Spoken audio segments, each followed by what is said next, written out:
नमस्कार। यूट्यूब के channel सोनांचली corner पर इस समय आप सुन रहे हैं उपन्यास कोहबर की शर्त।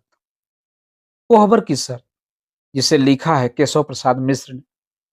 अब तक आप वाचन के पिछले क्रम में उपन्यास कोहबर की शर्त के खंड 4 के भाग 3 तक का वाचन सुन चुके हैं। अब लीजिए सुनिए उपन्यास कोहबर की शर्त के खंड 4 के भाग 4 का वाचन। जैसे सागर की लहर आए और तीर पर का सभी कुछ बहा ले जाए, खेलने वाले बच्चे तीर पर छूटे हुए संग और सीपियां ही बटोर कर संतोष करें। गुंजा को भी कुछ वैसा ही लगा। नए सिरे से उसने जिंदगी शुरू की। चले गए का मन में जितना दुख था, बचे हुए का उतना ही बड़ा आसरा था। गुंजा इसी आधार पर अटक गई। बिखरे मन को समेटना शुरू कर दिया। मन तो सिमटा, लेकिन देह को बटोर न सकी। तन की कमजोरी धीरे धीरे बढ़ने लगी। महीने में 3-4 दिन न नहा सकने की जगह 8-8 दिन तक वह न नहा पाती। इन 8 दिनों में देह से जरूरत से अधिक रक्त निकल जाता। कमजोरी बढ़ी तो बेहोशी के दौरे भी बढ़ने लगे। चंदन नई मुसीबत में पड़ा। वैद्य जी हर दूसरे तीसरे आकर गुंजा को देख जाते, दवा दे जाते।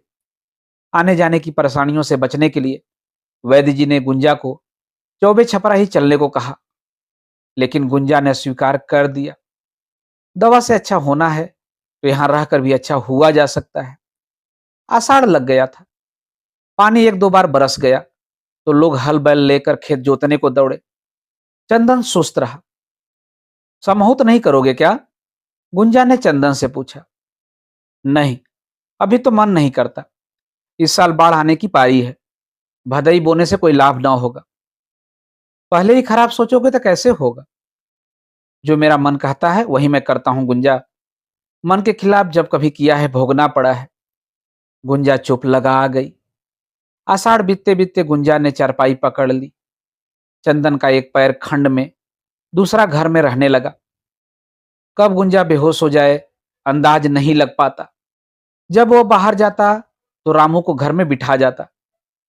रामू को भी उसने नाक दबाकर मुंह पर पानी के छींटे मारने की तरकीब सिखा दी थी। घर में खाना बनाना, खंड में बैलों की देखरेख करना, फिर गुंजा को संभालना, समय से दवाई देना। चंदन के सिर पर यह सब एक ही साथ आ पड़ा। वैद्य जी की दवा से विशेष लाभ न हुआ तो चंदन ने दूसरे वैद्य को बुलाया। बुलाया क्या, वैद्य जी स्वयं ही ले आए। किंतु हालत में बहुत सुधार न हुआ। चारपाई पर बैठने या उठने के लिए चंदन को ही सहारा देना पड़ता। घर का सारा उत्साह थम गया। कोने कोने में जैसे सूनापन भरने लगा। चंदन के मुंह पर एक नई उदासी छाने लगी, अजीब सी करुणा भरी उदासी। भैंस भी सूख गई थी। सेवा न होने से कुसारी हो रही थी। चंदन ने गुंजा को बिना बताए ही भैंस को बेच दिया। केवल गाय लगती थी, जिससे घर का काम किसी तरह चल जाता था। द्वार पर के कामों को जल्दी से निपटाकर चंदन घर आ जाता। कमजोर होने से गुंजा चिचड़ी हो गई थी। तनिक सी देर में मुंह फुला लेती या रोने लगती। चंदन को उसे मनाने और चुप कराने में ही परेशानी होने लगी। किंतु चंदन गुंजा की सेवा में तनिक भी थकता नहीं। नियम से गुंजा को भोर में उठाता, दतुअन कुल्ला कराता, दवाई खिलाता, बिस्तर झाड़ता, दूध देता, वैद्य जी के बताए अनुसार भोजन देता। गुंजा की सेवा में चंदन तन्मय हो गया। जैसे सेवा करने की मन की कोई पुरानी साध पूरी करने लगा। और गुंजा थी जो बैसाख की नदी की भांति धीरे धीरे कम होने लगी। चेहरे की आभा बिलाने लगी। भरा हुआ गोल मुंह दबने लगा। कनपट्टी दोनों ओर से दब गई। गाल की हड्डियां उभर आईं। देह खाट पर जैसे सट गई। बहुत दिनों से बालों में कंघी नहीं हो पाई थी, इसलिए सिर में खुजली मच रही थी। पहले चारपाई पर बैठकर ही वह कंघी कर लेती, पर जब देह में उतना भी बल नहीं रहा तो वह लाचार हो गई। सिर की चुनचुनाहट जब अधिक बढ़ गई तो उसने चंदन से कंघी मांगी। कंघी तो हाथ में पकड़ ली, किंतु बाहों में इतनी शक्ति न थी कि कंघी से बालों को खींच सके। हार कर कंघी सिरहाने रख दी। चंदन ने कंघी ले ली और सिरहाने पीढ़े पर बैठकर गुंजा के बालों में हाथ लगाया। अब ये भी करोगे? गुंजा की आंखें भर आईं। जितना इस भाग्य में लिखा है उतना तो करना ही पड़ेगा गुंजा। अच्छा तो ये होता चंदन कि कैंची से इन बालों को काट ही देते। क्या? हाँ, मैं ठीक कहती हूँ। मुझ में दम नहीं है कि अब दूसरे तीसरे इनमें कंघी करूं। और तुम अकेली देह क्या क्या करोगे? बालों में लाटा बच जाएंगे, तब और भी तकलीफ होगी। इतने लंबे लंबे बाल फिर कितने दिन में उगेंगे, यह भी सोचती हो? फूक के करेंगे ही क्या चंदन?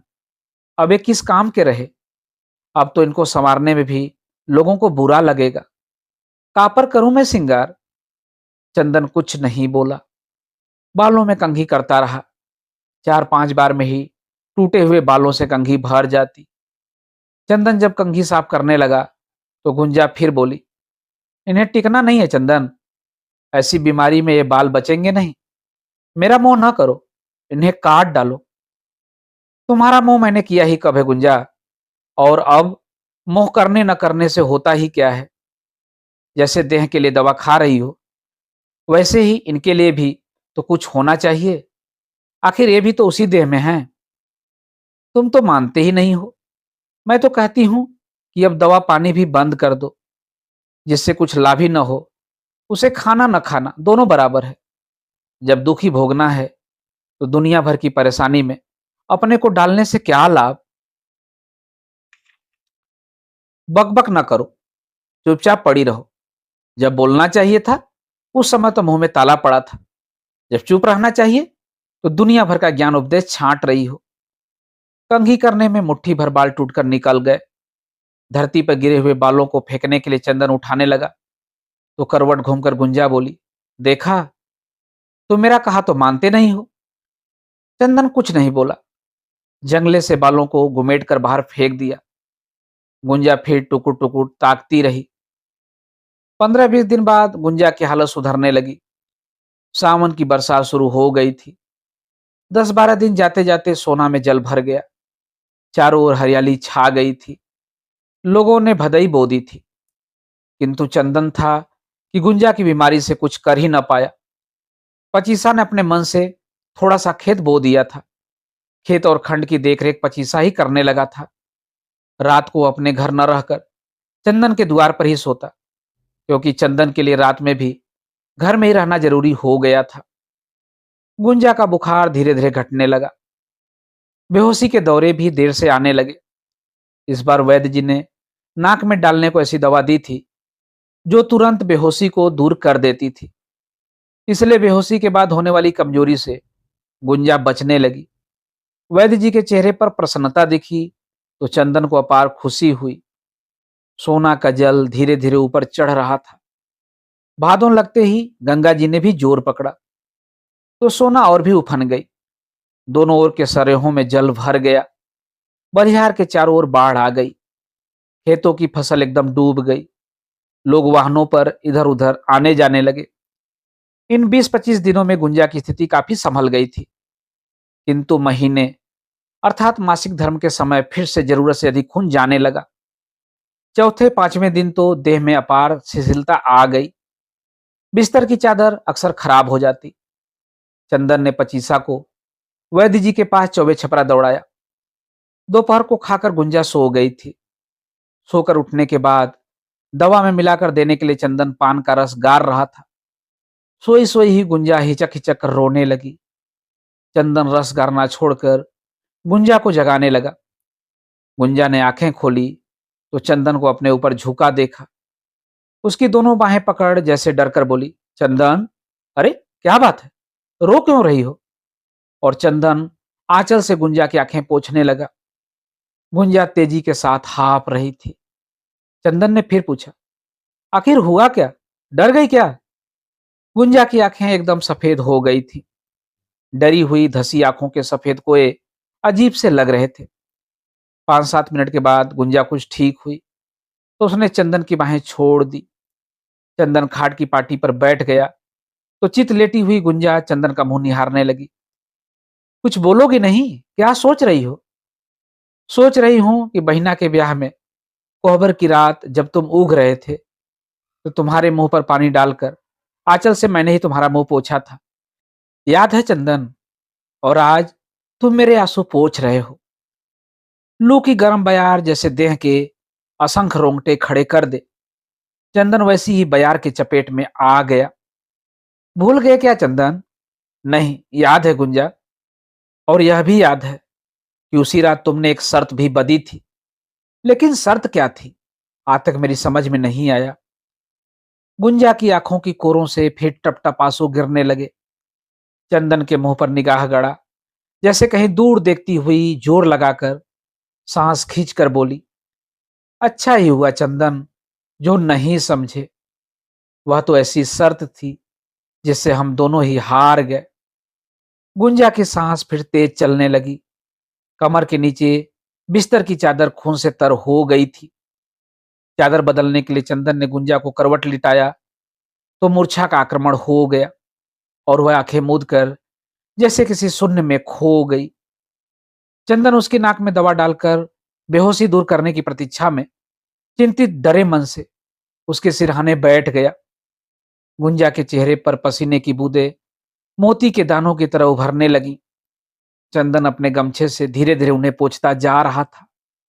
लगभग 20-25 मिनट के बाद गुंजा ने फिर पहले ही सी डरी हुई आंखें खोल दी।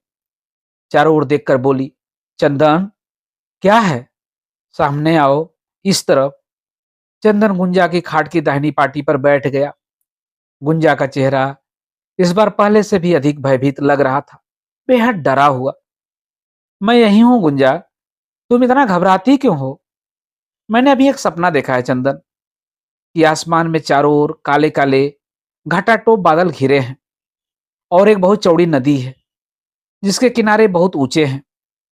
उसी के किनारे किनारे आगे आगे तुम, पीछे पीछे मैं चल रही हूं। गुंजा की सांस फिर तेज होने लगी। सीना फूलने चिपकने लगा।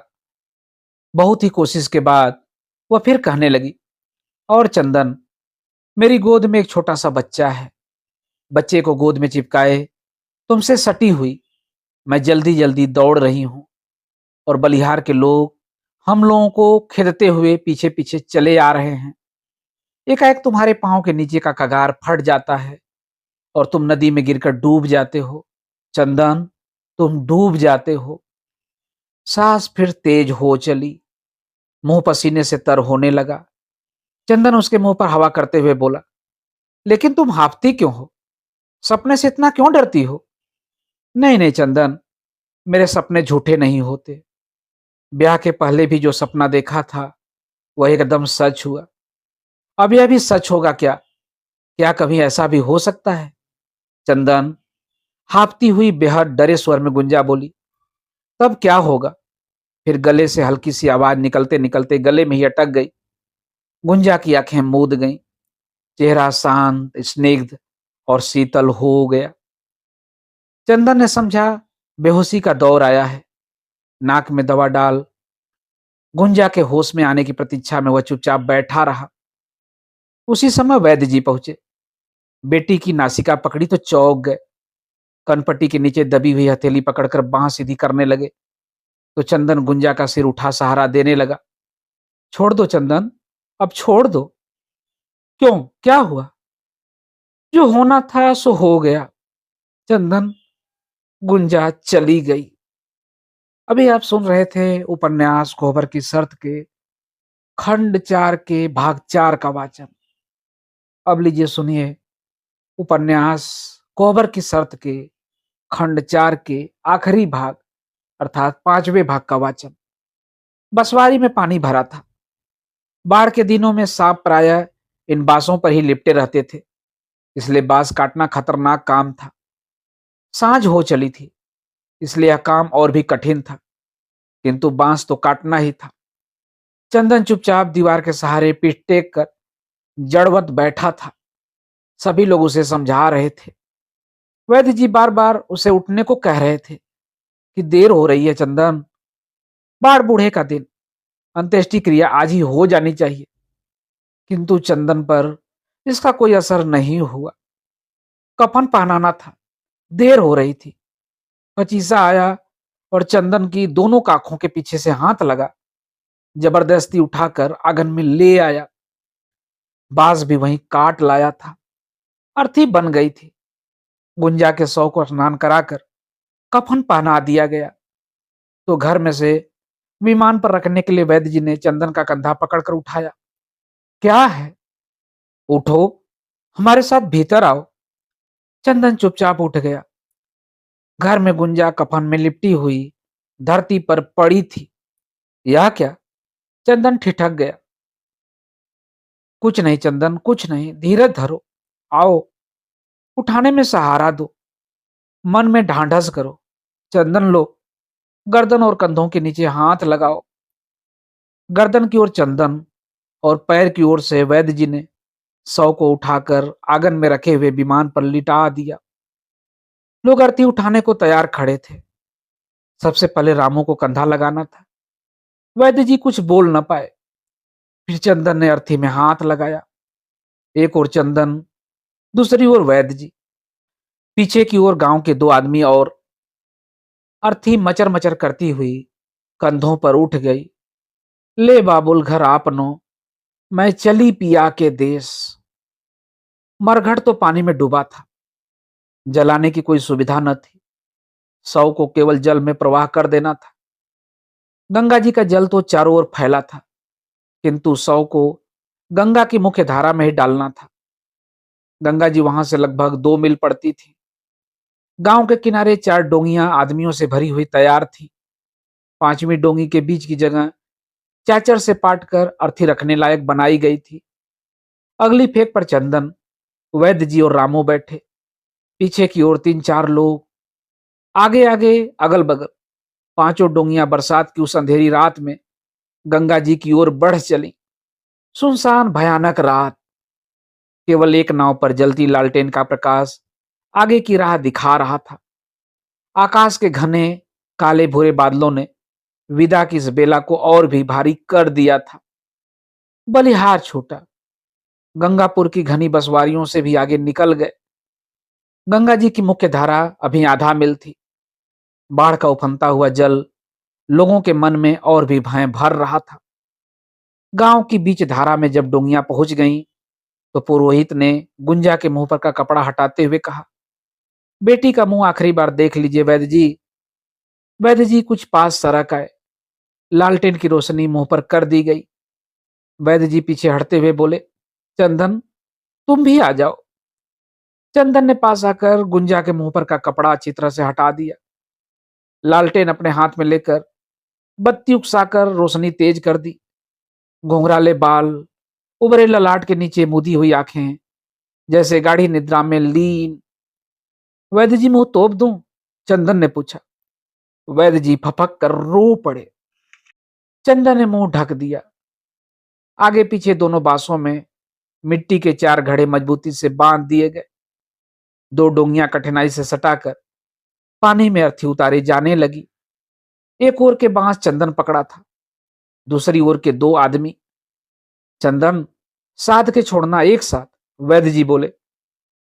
पहले घड़ों में जल भर दिया गया।